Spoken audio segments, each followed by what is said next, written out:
wa nafdul yadaini au nafkhuhuma ba'da ad-darbi, memercik-mercikkan tangan ataupun meniup debu setelah dipukulkan ke tanah. Di sini disunnahkan agar takhfifut turab, jangan terlalu berlepotan dengan tanah. Wat tayamunu, memulainya dengan bagian kanan, itu termasuk sunnah. Wat tawajjuhu lil qiblati, menghadap ke kiblat. Wabtida'u mashil wajhi min a'lahu, memulai membasuh ke wajah dari atas. Wal yadaini minal asabi'i, dan membasuh kedua tangan dari ujung jari. Nah, bahkan sebagian mutaakhirin sampai mengajarkan cara membasuh, mengusap debu dalam tayamum itu sampai seperti ini. Katanya dibagi dulu jari, bagian telapak tangan ini menjadi dua. Ini. Kemudian katanya nggak boleh putus. Tapi itu tidak benar ya. Nggak harus seperti itu. Wa ghairuha, dan lain-lainnya. Wa makruhuhu, yang dimakruhkan dalam tayamum adalah taktsirut turab, memperbanyak debu, tanahnya. Yang tadi disunnahkan untuk memercik-mercik, kalau sekarang dia memperbanyak, itu adalah lawannya, berarti di sini dimakruhkan. Wa takrirul mashi, dan diulang 2 ataupun 3 kali di sini makruh, karena yang disunnahkan cuma 1 saja. Wa syurutuhu, syarat-syarat sah untuk tayamum. Darbatun lil wajhi, 1 pukulan ke tanah, kemudian untuk mengusap wajah. Wa darbatun lil yadaini ma'al mirfaqaini, dan 1 pukulan lagi untuk mengusap 2 tangan sampai siku. Mazhab Syafi'i ingat, sampai membasuh dalam mengusap dalam tayamum sama seperti wudhu, yaitu sampai dengan siku. Kata mereka, sebagaimana aslinya sampai siku, maka penggantinya juga yaitu tayamum pun sampai siku. Wa kaunut turabi tahuran, yaitu tanah yang digunakan untuk bertayamum adalah tanah yang tahur. Wa ghairu makhlutin binahwi za'afaran, dan tidak tercampur dengan benda-benda lain. Contohnya apa? Za'afaran. Za'afaran itu tahu ya, Bu, sari bunga za'afaran. Jadi kalau ada tanah bercampur dengan itu tidak boleh, harus benar-benar tanah yang murni. Wa talabul ma'i, yaitu harus mencari air. Nah, ini yang banyak kita kurang pahami ketika di dalam bus. Langsung tayamum, padahal nggak mencari air. Maka orang yang belum mencari air tidak dinamakan tidak punya air. Berarti kalau masih belum dinamakan tidak punya air, berarti dia tidak sah tayamum. Kapan kita tahu dia tidak punya air? Setelah dicari. Illa fi tayammumi maridin wa mutayaqqinil faqdi, kecuali orang yang bertayamum gara-gara sakit. Ya, itu mau punya air mau tidak, dia tetap boleh tayamum. Wa mutayaqqinil faqdi, dan orang yakin nggak ada. Misalnya di suatu daerah yakin nggak ada. Tapi kalau masih kayaknya ada di sana, ada di sana, ada di sana, dia harus mencari. Ya, seperti di dalam bus. Di luar bus masih banyak. Ada orang-orang jual air mineral. Kok langsung dia tayamum dengan santainya di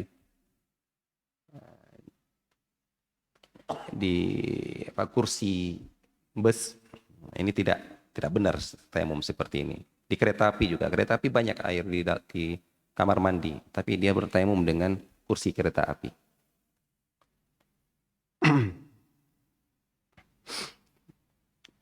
Yang berikutnya, wa wujudul udhri, adanya uzur untuk menggunakan air. Wal islamu, sahnya tayamum kalau dilakukan oleh orang-orang Islam, illa, kecuali yang bukan orang Islam pun sah untuk bertayamum, ataupun sah konsekuensi dari tayamum dia. Siapa? Seperti di dalam mandi juga. Fi kitabiyatin tayammamat min nahwi haidin litahilla li muslim. Yaitu seorang istri dari ahlul kitab. Istri, dia ahlul kitab, istrinya seorang muslim, dia ahlul kitab, yang selesai dari haid, agar boleh dijima oleh suaminya, maka dia bertayamum gara-gara tidak ada air. Padahal aslinya harus orang muslim. Tapi ini boleh, bukan untuk maslahat dia, tapi untuk maslahat suaminya yang muslim. Wat tamyiz, orang yang sudah mumayyiz. Itu diantara syarat tayamum. Illa, kecuali nahwa majnunatin, kecuali orang-orang yang gila, wanita yang gila dan sejenisnya, yummimat, yang ditayamumkan karena dia nggak sadar, nggak bisa dia melakukan tayamum, nggak bisa, nggak dianggap, tapi dia ditayamumkan. Min dzalika litahilla li muslim, ditayamumkan agar boleh untuk digauli oleh suaminya yang muslim. Mungkin seorang wanita skizofrenia, majnun, pikun, kemudian selesai dari haid, mau digauli oleh suaminya, nggak punya air, belum mandi, maka ditayamumkan.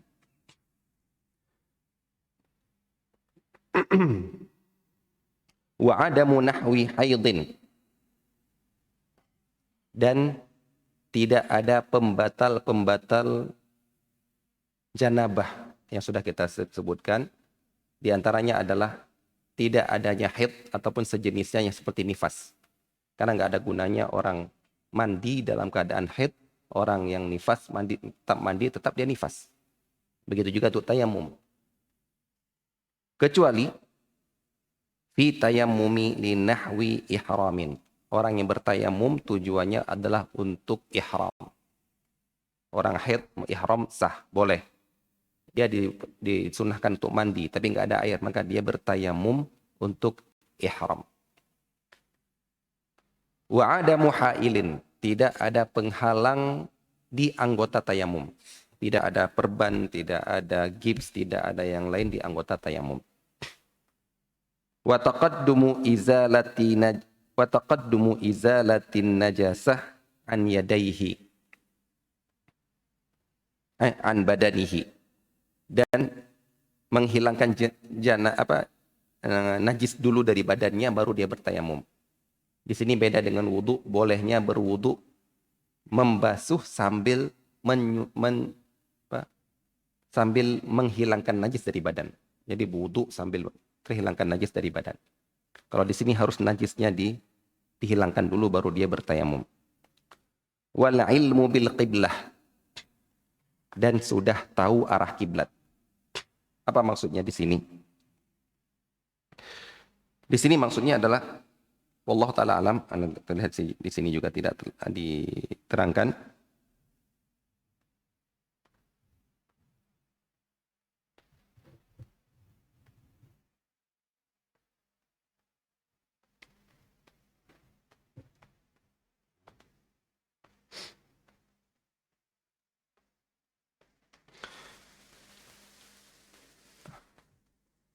Perhatikan di sini, wal ilmu bil qiblati wa bidukhulil waqti. Itu terikat kedua-duanya. Karena menurut mazhab Syafi'i tidak sah bertayamum kecuali ketika sudah masuk waktu salat. Kemudian juga sudah tahu arah kiblat. Jangan sampai dia bertayamum masih beristihad arah kiblat kemana. Berarti di sini ada tenggang waktu yang lama sehingga membuat dia jaraknya jauh antara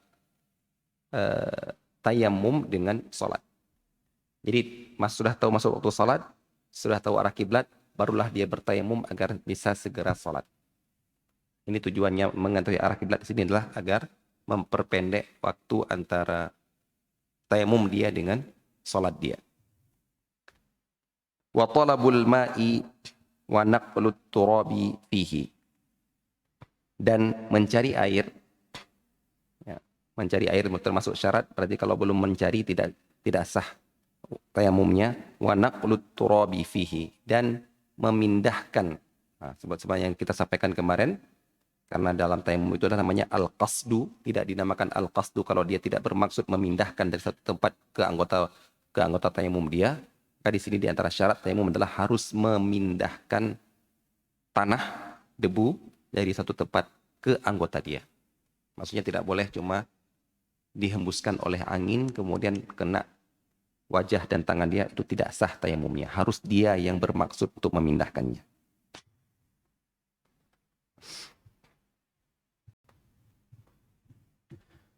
Wa yabtulu tayammumu bihadatsin. Tayamum bisa batal yang pertama dengan hadas. Wariddatin, murtad. A'udzubillahi min dzalik.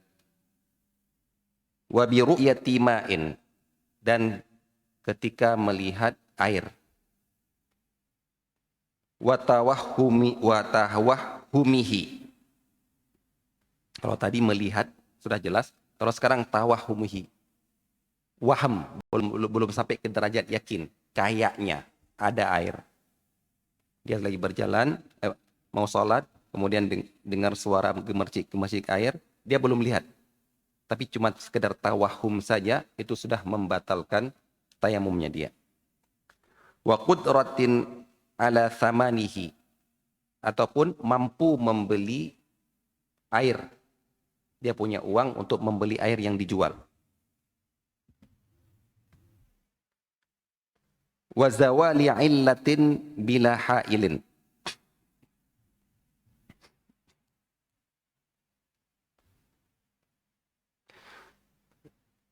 dan hilangnya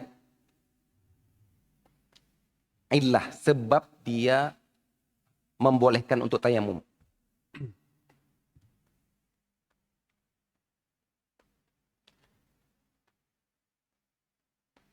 Contohnya seperti sakit. Ya.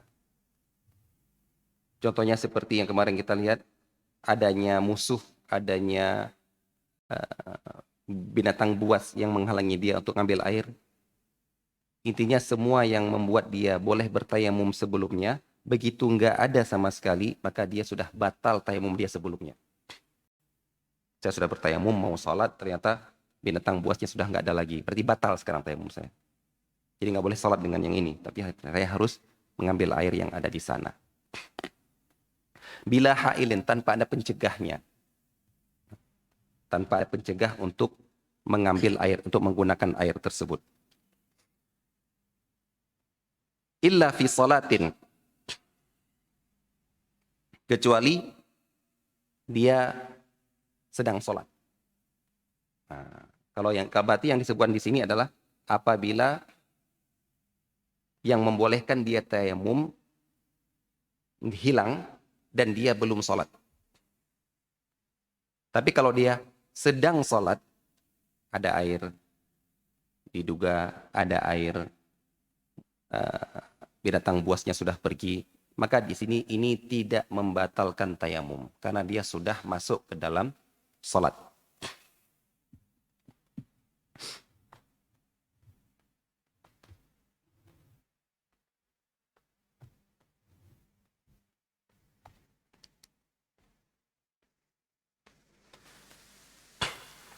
Fil arba'atil akhirah, pada yang 4 yang terakhir. Coba lihat apa ini. Zawalu illatin qudrati ala thamanihi tawahumihi wa bi ru'yati ma'in. Kalau ini semuanya terjadi ketika dia sedang sholat, maka tidak batal tayamumnya. Ini bagaimana para ulama ketika meringkas sebuah kitab membuat milimat seperti itu. Tadi disebutkan hadas, riddah, wujud ru'yatul ma, tawahum, qudratu ala thamanihi, wa zawalu illatin. Semua ini membatalkan tayamum. Kecuali yang 4 tidak membatalkan tayamum bila ditemukan di dalam sholat. Berarti kalau riddah, bawa dalam sholat, dia murtad, batal tayamum dia. Batal sholatnya, batal tayamumnya, bahkan batal amalan-amalan yang lainnya. Hadas, terjadi hadas di dalam sholat, batal sholatnya, batal tayamumnya.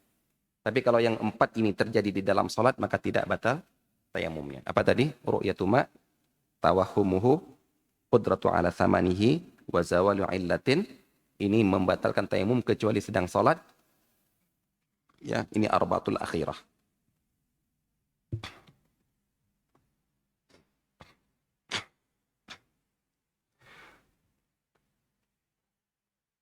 Wa bi iqamatin aw niyatiha wa huwa fi salatin maqsuratin ba'du ghairat tawahhumi. Ini juga enggak, katakannya agak diringkas oleh beliau, yaitu membatalkan tayamum apabila dia iqamah ataupun dia berniat iqamah dan dia sedang salat qasar. Nah, misalnya dia salat qasar di atas kendaraannya, begitu dia sedang salat qasar, dah masuk ke kotanya. Ataupun dia masuk ke kota, niat cuma 1 hari. Berarti dia masih musafir. Begitu sedang salat qasar, dia berniat mau iqamah sampai 5 hari. Berarti sudah muqim. Nah, tapi dia sedang salat maqsurah. Dia sedang salat qasar. Maka batal tayamumnya dia. Kenapa? Wa huwa fi salatin maqsuratin. Batal tayamumnya dia karena begitu dia berniat mau iqamah, dia harus salat 4 rakaat. Nah, berarti melanjutkan dari 3 ke 4 itu adalah dianggap seperti salat yang baru. Dan menurut mazhab Syafi'i, tayamum itu hanya berlaku untuk 1 kali salat. Berarti batal salatnya dia. Berarti dia harus membatalkan salat, berarti dia harus tayamum lagi untuk yang 4 rakaat tadi. Tapi kalau dia tadi tayamum kan untuk 2 rakaat. Begitu iqamah dia harus melanjutkan 2 lagi. Berarti melanjutkan ini adalah salat yang baru. Dan menurut mazhab Syafi'i, tayamum itu hanya berhak untuk 1 waktu salat saja. Ya. Seperti jamak misalnya menurut mazhab Syafi'i, kalau mau jamak 2 tayamum lagi untuk 2 berikutnya. Nggak boleh saya ikut sekali tayamum untuk 2, walaupun nggak batal, walaupun nggak keluar kentut, walaupun nggak berhadas.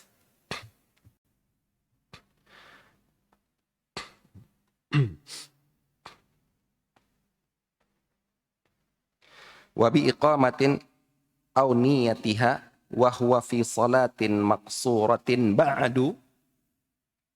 Nah, di sini juga agak ba'du, di sini ada niat yang di ada idhofah yang diniatkan. Dalam syarah dikatakan ba'da an wajadal ma'a qablahu. Ba'da an wajadal ma'a qablahu. Yaitu apa? Dia salat qasar, kemudian dia salat qasar, kemudian kalau tadi kan nggak batal salatnya. Dia salat qasar, maka kalau dia mendengar ada air, hilang illah untuk melakukan tayamum, ghayra tawahumin, bukan hanya gara-gara kira-kira, tapi harus jelas. Kita punya apa yang menyebabkan dia bertayamum itu bisa jadi wujudul ma, tayaqqunil ma, tawahumul ma. Tapi di sini ghayra tawahum maksudnya adalah dia benar-benar tahu ada air. Dia benar-benar tahu dia yang jual air dan dia mampu untuk beli. Jadi di sini dia sedang sholat 2 rakaat qasar, kemudian dia berniat untuk iqamah dan dia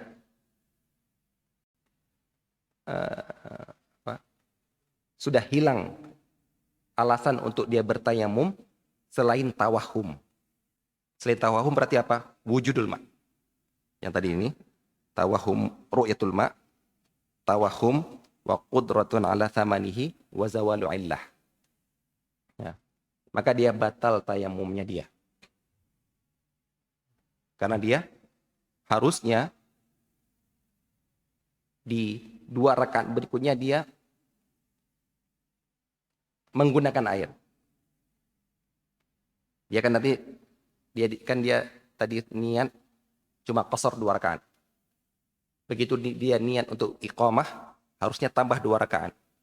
Nah, 2 rakaat ini karena dia mendengar ada air, dia harusnya dia sholat pakai wudu. Maka batallah ke sholat qasarnya dia ini batal semuanya. Karena ini berkaitan, 2 rakaat dengan 2 rakaat berikutnya berkaitan. Ya, coba diperhatikan tuh bagaimana para ulama merangkai kata-kata ringkas-ringkasnya. Sampai yang ba'du ini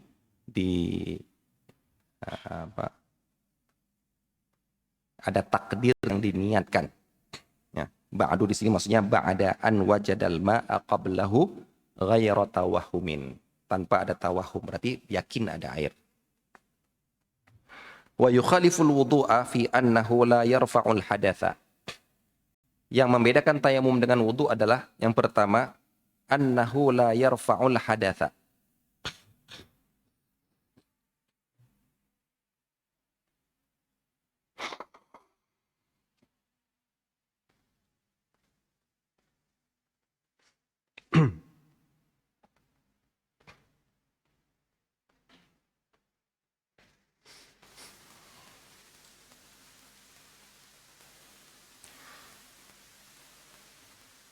Menurut mazhab Syafi'i dan juga ada mazhab-mazhab yang lain, mereka mengatakan tayamum itu tidak mengangkat hadas. Akan tapi cuma untuk membolehkan sholat. Innahu la yarfa'ul hadatsa innama yubihus shalah. Jadi kenapa tayamum untuk membolehkan sholat? Apa bukti kata mereka? Apa buktinya? Tidak mengangkat hadas. Buktinya kalau kamu melihat air, maka kamu harus wudhu lagi. Kalau kamu tayamum untuk gara-gara junub, kemudian sholat, nggak apa-apa. Tapi begitu kamu dapat air, kamu harus mandi. Nah, kata mereka, ini menunjukkan bahwasanya tayamum yang sebelumnya dilakukan itu bukan untuk mengangkat hadas. Hanya untuk boleh sholat saja. Makanya konsekuensi yang berikutnya yang mereka praktekkan adalah adanya sholat-sholat yang harus diulangi. Gara-gara walaupun sudah dilakukan dengan tayamum. Wa annahu la yajibu isalut turabi fihi ila manabiti sya'ri wa in khaffa. Untuk tayamum tidak wajib memasukkan debu, tanah ke dalam manabiti sya'ri, ke dalam pangkal rambut yang ada di wajah, walaupun rambutnya itu sedikit, jenggotnya sedikit. Beda dengan tayamum yang harus kalau sedikit harus memasukkan ke dalam ke pangkal rambut. Wa annahu la yujma'u bihi fardani. Tidak boleh dilakukan dengan 1 kali tayamum 2 salat fardu. Beda dengan wudu. Walaupun nggak batal. Sudah tayamum, salat zuhur, nggak batal, mau salat asar, nggak boleh. Harus tayamum lagi. Kenapa? Alasannya seperti yang tadi juga. Karena cuma mubih lissalah. Nah, hanya kamu tayamum untuk membolehkan salat zuhur. Kalau mau salat asar, tayamum lagi. Karena kamu masih berhadas. Wa annahu la yusalla bihi fardun ainiyun idza tayammama li ghairihi. Dan wudu tidak boleh tayamum tidak boleh dipakai untuk salat fardu ain kalau memang dia tujuan wudunya adalah untuk yang lain. Itu tujuan tayamumnya itu lain. Tayamum mau baca Al-Quran. Tayamum mau memegang Al-Quran. Boleh untuk salat, nggak boleh. Tayamum untuk salat duha, boleh untuk dipakai setelah itu boleh dipakai untuk salat zuhur, nggak boleh. Nah, semuanya ini gara-gara kaidah yang pertama tadi, tayamum itu cuma mubih, bukan rafi' lil hadath. Babun najasati wa izalatiha. Bab tentang najis dan menghilangkan najis. Hiya, najis adalah, nah di sini coba untuk perhatikan, ada ulama yang ketika membahas tentang najis langsung disebutkan. Najis adalah ini. Ada ulama yang ketika menyebutkan najis mendefinisikan. Najis adalah apa sesuatu yang menyebabkan ainun khabithatun. Misalnya mereka mengatakan ainun khabithatun tabutulus salatu biha. Yaitu benda yang menjijikkan yang bisa menyebabkan salat tidak sah. Baik, pertanyaan Anda.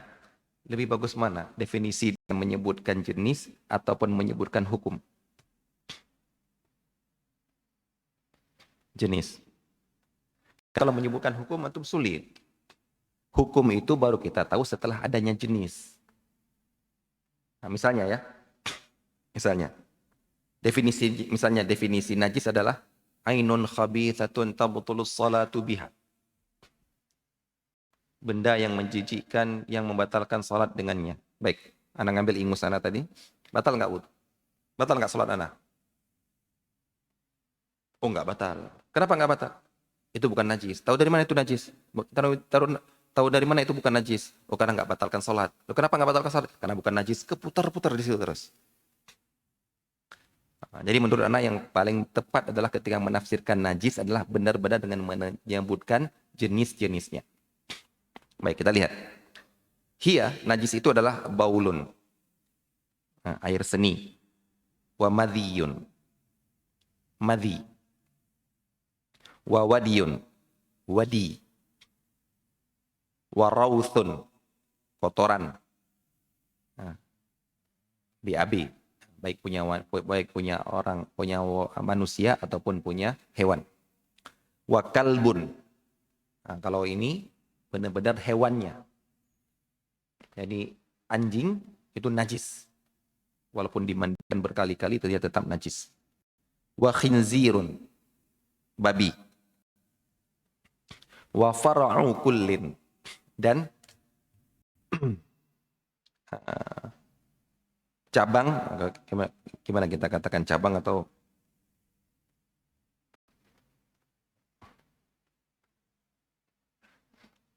semua bagian dari kalbun ataupun khinzirun ataupun anak-anak mereka. Dalam kitab ini dikatakan wa mata wallada minhuma aw min ahadihima. Yang dilahirkan dari kancing, yang dilahirkan dari babi, walaupun blasteran dengan binatang yang halal, anjing misalnya kawin dengan kelinci, kemudian melahirkan sebuah spesies baru, dia tetap najis. Wa maniyuha, dan mani hewan ini, anjing dengan babi tadi. Wa ma'u qurhin taghayyara. Nah ini. Wa ma'u qurhin, air luka. Kita punya luka, keluar air. Air ini najis atau tidak? Dikatakan najis kalau berubah. Berubah apa? Berubah warna, berubah bau. Kalau rasanya pasti. Itu yang najis. Kalau tidak berubah, maka dia seperti hukumnya keringat. Nah, kalau keringat kan rasanya juga beda kan. Keringat tidak najis. Keluar dari pori-pori. Nah, ini keluar dari pori-pori. Kenapa najis? Gara-gara dia sudah berubah warnanya, bukan bening lagi ataupun baunya sudah bau darah, bau busuk dan lain sebagainya. Itulah yang najis. Wasadidun. Sadid adalah nanah. mirratun. Mirratun itu empedu. Jadi kalau kita nyembelih kambing dapat empedu, itu najis. Jadi kalau walaupun kambingnya disembelih, nah seperti misalnya mazhab Syafi'i, kambing disembelih, kan di dalam ususnya ada kotoran. Nah itu najis. Maksudnya jangan kotoran-kotorannya dimasak, jangan. Tapi dibersihkan. Begitu juga empedu, itu najis. Jangan sampai empedunya dimasak ataupun terkena daging terkena empedu, itu najis. Harus dibersihkan. Wa muskirun ma'i'un. Barang-barang yang memabukkan kalau memang dia adalah cair. Berarti kalau padat tidak najis.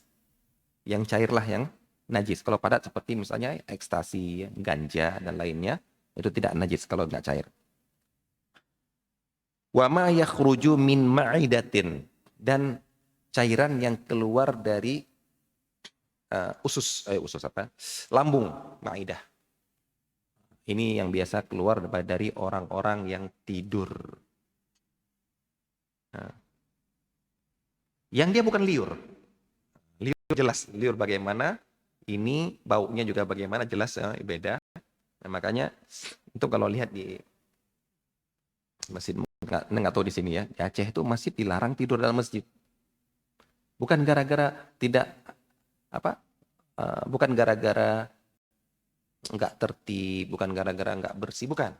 Khawatir kalau kamu tidur di situ, keluar lagi tidur, ences, apa namanya masa? Keluar ngiler ya. Nah, ya. Itu najis. Karena yang keluar dari ma'idah. Beda dengan liur. Wala banu ma la yu'kalu ghairu adamiyin. Dan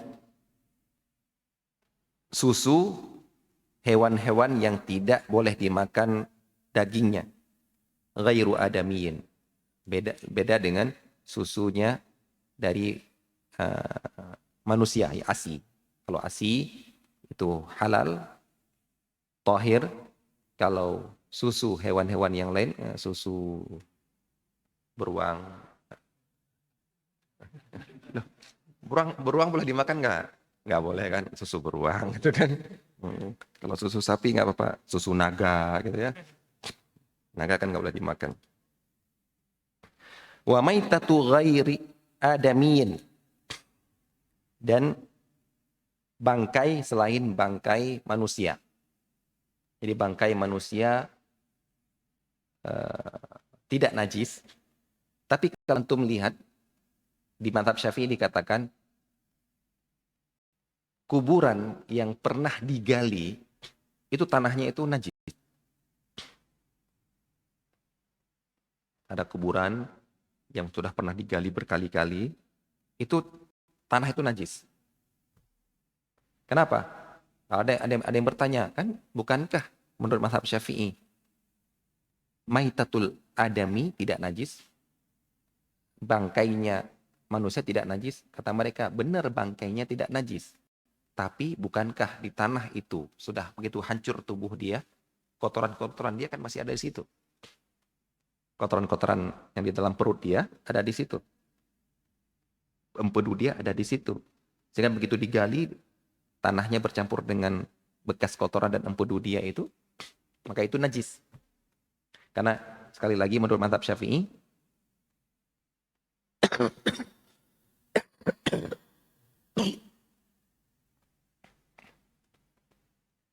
najis tidak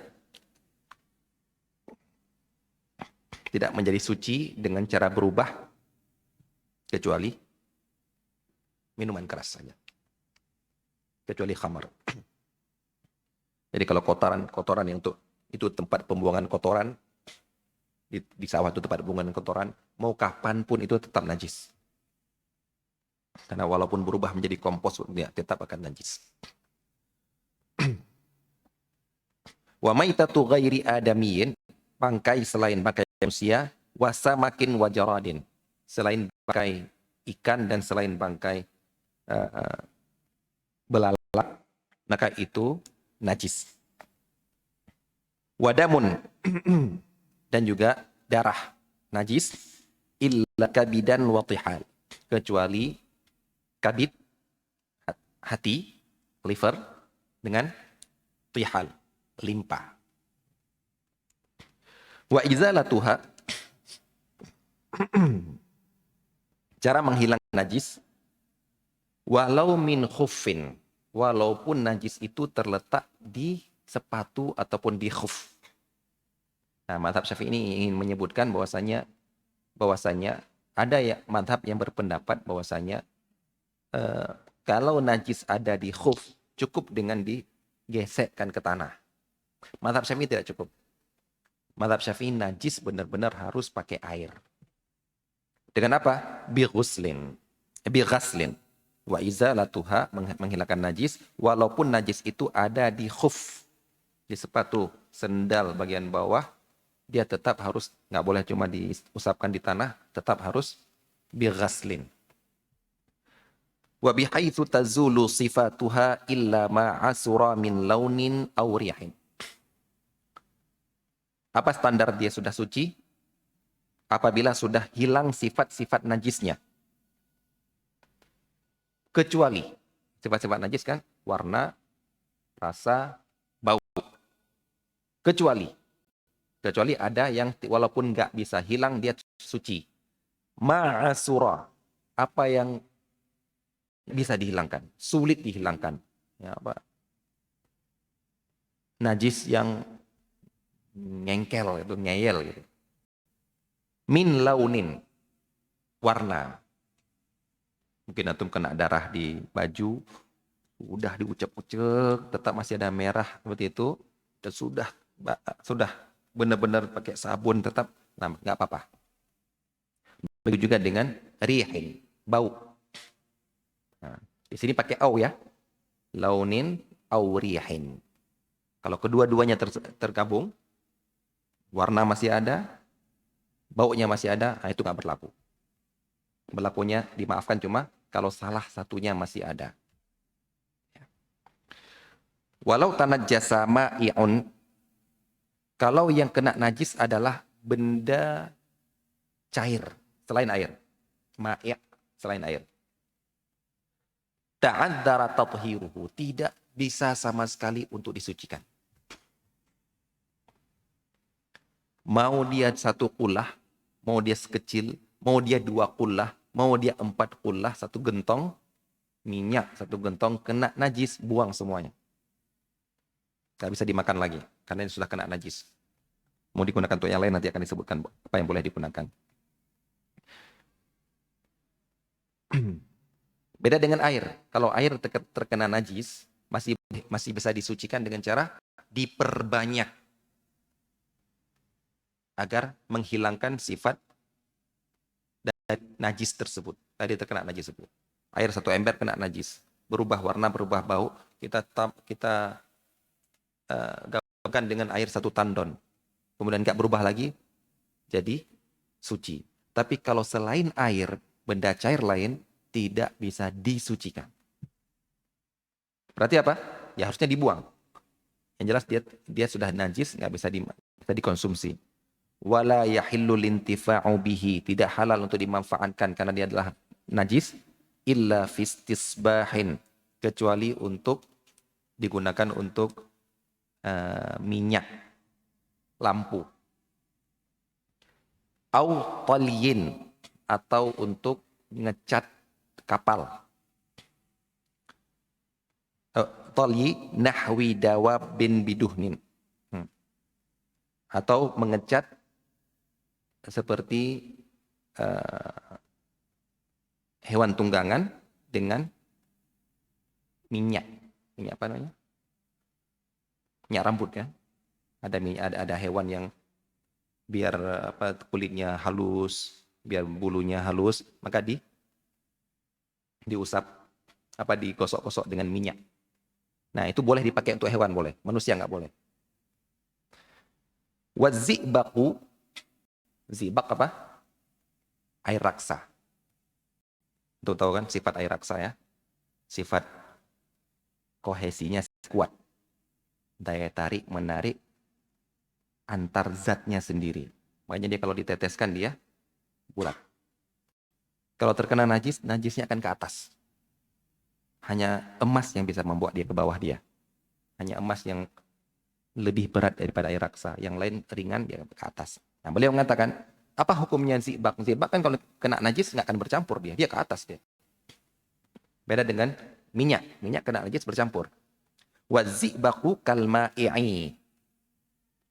Zibak ini, air raksa ini juga hukumnya seperti benda cair tadi, selain air tadi, yang terkena najis. Kapan? Idza intafattata. Kalau dia sudah tercerai-berai. Jadi kalau masih satu gini, nah masih satu gini, itu coba tumpahkan air raksa satu seperti ini. Nah, itu kalau kena najis bisa dipisahkan, pisah. Kena najis ke atas seperti ini. Tapi kalau sudah pecah, siapa yang pernah bermain dengan air raksa? Kalau sudah terpecah, kena najis bercampur, maka ini hukumnya seperti benda cair tadi yang harusnya dibuang. Wajildun najisa bil mauti.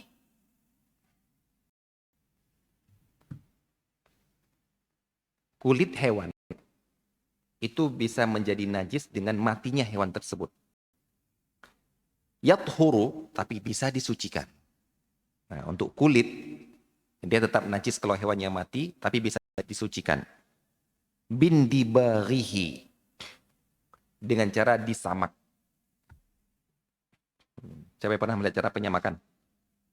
Dengan cara disamak. Apa itu samak? Menghilangkan rutubat, menghilangkan bekas-bekas daging di kulit tersebut. Walau najisan, walaupun alat yang digunakan untuk menyamak ini adalah benda yang najis. Seperti kotoran-kotoran burung, ada kotoran burung yang memang dia sangat keras, seperti sifatnya seperti garam, bisa menghilangkan daging-daging sisa di kulit itu. Nah, boleh digunakan untuk menyamak. Wa yabqa mutanajjisan.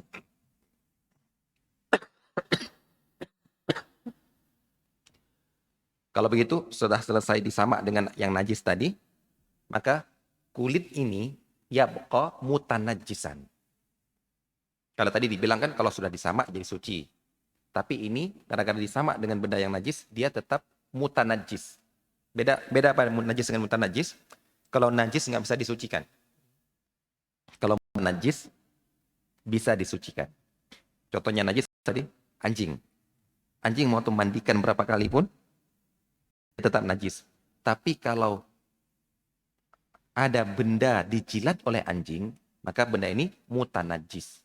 Bisa disucikan. Nah, berarti kulit yang disamak dengan benda najis tadi, dia sudah suci, tapi masih mutanajis. Pernah terkena najis. Biar dia suci kembali gimana? Dicuci. Dengan dicuci dia akan menjadi suci kembali. Baik. Kita cukupkan di sini. Wassalamualaikum warahmatullahi wabarakatuh.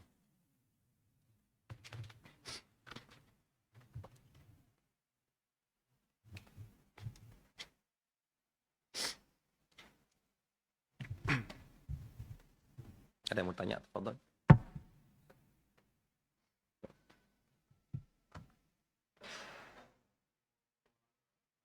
Apa? Ya.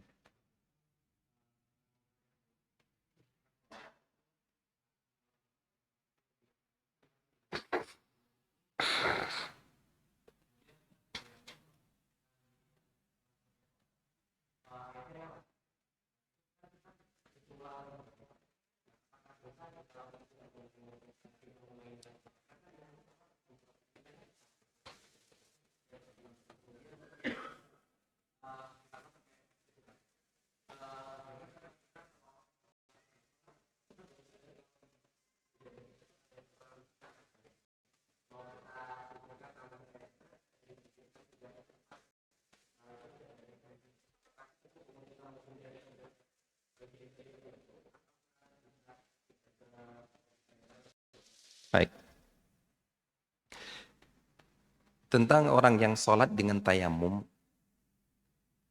memang gara-gara nggak ada air, sudah cari air nggak ada. Antum bedakan dengan kisah antum mungkin di masjid ini nggak ada air. Itu belum cukup.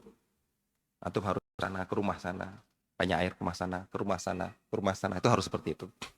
Namun misalnya, qadarullah di Geladak Pakem di Sumber Sari ini, ataupun Kaliwates ini nggak ada air, sudah. Na'udzubillahi min dzalik ya. Qul ara'aytum in asbaha ma'ukum ghauran ya. Nggak ada air. Maka kita boleh tayamum, tapi kita harus ngulang lagi menurut mazhab Syafi'i. Nah, bagaimana kalau kita nggak ngulang Ustaz? Menurut mazhab Syafi'i dosa. Karena memang wajib ngulang. Nah, cuma kalau ditanya apa yang rojih menurut Ustaz, ya Anda bilang sudah cukup.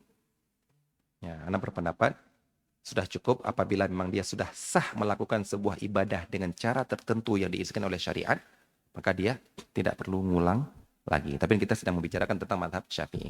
Ya. Jadi nggak cukup dengan mengatakan nggak ada air di masjid, tayamum langsung, nggak cukup itu. Nah, bahkan para ulama mengatakan cari air itu sampai harus perjalanan jauh. Perjalanan demi apa? Demi untuk sholat. Kemudian tentang yang najis yang terkena sajadah. Di sini bedakan dulu dengan najis di tempat sholat. Nah, di antara syarat sah sholat yaitu sucinya tempat dari najis. Apa maksud suci tempat dari najis? Yaitu tempat apabila kita melakukan gerakan dalam sholat, maka kita tidak akan terkena najis. Contohnya apa? Kalau kita berdiri, berarti kaki kita nggak kena najis. Kalau kita sujud, berarti 7 anggota kita tidak kena najis. Walaupun najis itu sedang berada di tengah-tengah kita. Ya, wa in kana yuhadhi dalam kitab fikih dikatakan, walaupun kamu sejajar tegak lurus dengan najis di bawah. Tapi kalau nggak kena nggak apa-apa. Ini dari sisi tempat. Tapi kalau antum bertanya tentang sajadah, nah sajadah beda lagi, yaitu karena dikhawatirkan apa istilahnya? Di dalam fikih disebutkan yang dilarang itu adalah yang tidak sah sholat itu apabila sholat sambil membawa hamilun najasah. Hamilun najasah, membawa. Ya. Apa contoh membawa? Sesuatu yang kalau antum bergerak, dia bergerak. Maka itu dianggap seperti tadi sajadah. Kalau antum gerakkan sajadah bergerak kan? Nah, berarti itu antum sedang membawa najis. Nah, tapi kalau antum misalnya di sini enggak ya, seperti di asrama mahasiswa di Madinah itu mereka tempat sholatnya di basement. Nah, apa misalnya kita lagi sholat di dinding ini ya, di dinding ini ada paralon. Nah, itu kalau kita lagi sholat bunyi grok, grok, grok, grok, grok. Apa itu? Kotoran dari atas semua itu grok, grok, grok, grok. Tapi itu musola gitu. Musola tempat lewat kotoran gitu kan. Nah, coba tuh gerak-gerak, dia bergerak enggak? Enggak apa-apa. Nah, misalnya di balik tembok ini ada tong najisnya. Atau pegang kan enggak? Kan tidak mengapa. Seperti kita juga di bawah tanah kita ini ada misalnya ada najis, enggak apa-apa karena kita enggak terkena najis. Tapi kalau sesuatu yang kita bergerak dan dia bergerak, maka itu adalah dianggap membawa najis.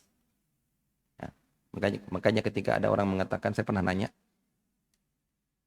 antum membawa anak kecil pakai pampers yang dia sudah pipis, beda kalau nggak pipis ya, sudah pipis di pampers, sah nggak sholat?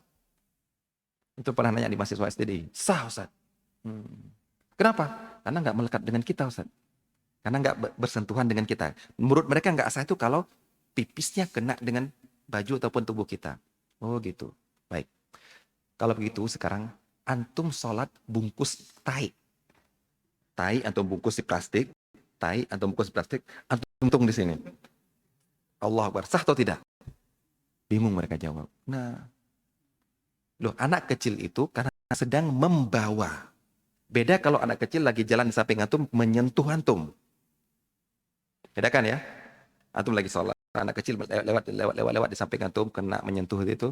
Nah, itu antum tidak membawa najis, tapi bersentuhan dengan kulit seorang anak kecil yang dia ada najis di situ, itu nggak mengapa. Nah, itu bedakan antara menyentuh dengan tidak. Anak sampai perincian-perincian lebih detail lagi, karena lupa. Nah, nggak bisa sebutkan sekarang. Itu sampai misalnya anak sholat, anak pegang tali, tali ini ke sebuah perahu, yang di atas perahu itu ada najis. Saking seperti itu. Nah, ini bisa kita terapkan seperti orang yang sholat tali di anak kecil. Anak kecil punya pampers, pampersnya dia, nah, anak kecil dia tarik ini ya. Nah, ini tetap membawa ini. Membawa.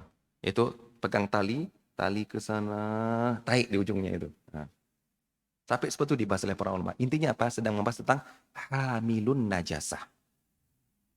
Jangan sampai bilang, wah terlalu ghulu, tanattu. Enggak. Karena memang kasus seperti itu ada. Baik. Ada yang lain? Kalau sohibul jabirah atau yang diperban atau diinfus di posisi wudhu, kemudian dia wudhu pakai air semampunya melewati bagian, apakah wajib tayamum setelah wudhu untuk mewakilkan? Ya. Itu ada qaul akhar. Qaul akhar banyak. Kalau untuk tanya qaul akhar banyak itu. Itu dalam masalah-masalah darurat itu ada pendapat-pendapat yang lain. Cuma kalau melihat Syafi'i, itu selama antum ketika berwudu ada tempat wudu yang tidak masuk air, maka antum harus bertayamum. Yang masalahnya adalah tempat tayamum antum juga nggak kena tanah, maka antum harus ngulangi untuk sholatnya. Tuh, untuk mazhab Syafi'i ya. Nah, ada mazhab lain yang mengatakan tidak. Selama dia sudah bisa mengusap di atas jabirah, di atas perban, mengusap, walaupun nggak sampai ke dalamnya, sudah tidak mengapa, nggak usah wudhu, nggak usah tayamum lagi. Jadi kalau untuk tanya, ada mazhab lain? Ada. Apalagi dalam hal darurat-darurat seperti ini, banyak. Nah, jadi kita sedang membahas mazhab Syafi'i. Baik.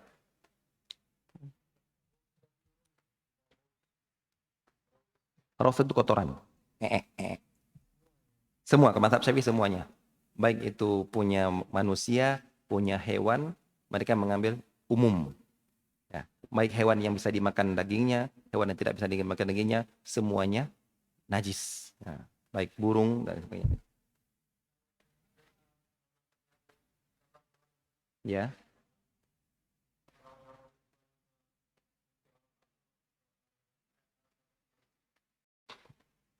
Ya ada larangannya untuk safar ke negeri orang kafir. Maka itu termasuk rihlah maksiyah. Al-ma'siyatu bi rihlatihi. Nah, kata Syekh Sulaiman ketika ada yang bantah, kenapa kalian mengharamkan dia melakukan rukhsah? Jadi makan bangkai pun nggak boleh dia, kalau lagi dia kelaparan makan pun nggak boleh. Berarti kalian mau membuat dia biar mati. Kata beliau, gampang sebenarnya. Taubat selesai. Kamu taubat balik lagi, silahkan ngambil rukhsah. Jangan berdalil membunuh jiwa, tidak ada keringanan dalam Islam, ini jangan. Nah, jadi kalau bilang ke negeri kafir ya karena ada larangan untuk safar seperti itu, ya termasuk. Baik, kita cukupkan di sini. Wassalamualaikum warahmatullahi wabarakatuh.